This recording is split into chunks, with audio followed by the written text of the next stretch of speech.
Le livret A reste une valeur sûre, capital garanti, fonds disponibles à tout moment et intérêts exonérés d'impôts. Mais avec son taux modeste de 1,7% depuis le 1er août 2025 et un plafond de versement limité, il ne suffit plus pour faire fructifier son épargne de manière efficace. Voici les solutions sans risque pour mieux optimiser votre argent.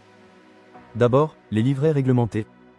Le LDDS, livret de développement durable et solidaire, ressemble beaucoup au livret A, mêmes avantages, même taux, plafond de 12 000 € au lieu de 22 950 € pour son grand frère, une excellente option dès que le livret A est plein. Le LEP, livret d'épargne populaire, est le livret réglementé le plus rémunérateur, 2,7% net d'impôts. Il est réservé aux foyers modestes. Le livret jeune, destiné aux 12-25 ans, offre souvent un taux supérieur au livret A jusqu'à 1,25% de plus. Son plafond est, toutefois, limité à 1 600 €. Ensuite, les livrets bancaires, boostés, et les comptes à terme. Certains établissements proposent des super livrets ou livrets bancaires libres, avec des taux attractifs et des plafonds de versement élevés. Mais leurs gains sont imposables et soumis aux prélèvements sociaux. Les CAT, comptes à terme, offrent un taux fixe, souvent plus élevé que le livret A en contrepartie d'un blocage des capitaux pour une durée comprise entre 1 mois et 5 ans. Des retraits anticipés sont possibles, mais ils entraînent des pénalités financières. En outre, les intérêts sont imposés.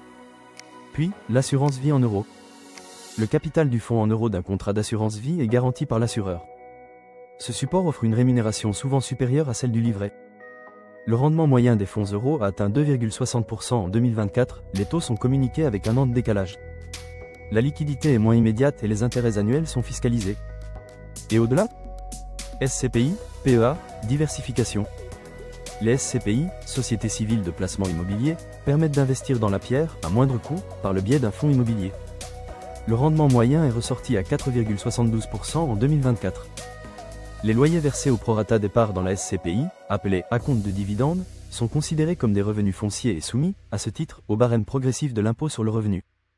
Le PEA, plan d'épargne en actions, ouvre la porte aux actions françaises et européennes avec une exonération des plus-values au-delà de 5 ans de détention. Mais attention, le capital n'est pas garanti. Il s'agit donc d'un placement risqué. Il n'existe pas d'alternative parfaite au livret A, mais un mix malin peut faire la différence. Combinez les produits selon votre situation personnelle et professionnelle, votre capacité d'épargne, vos projets et votre appétence au risque.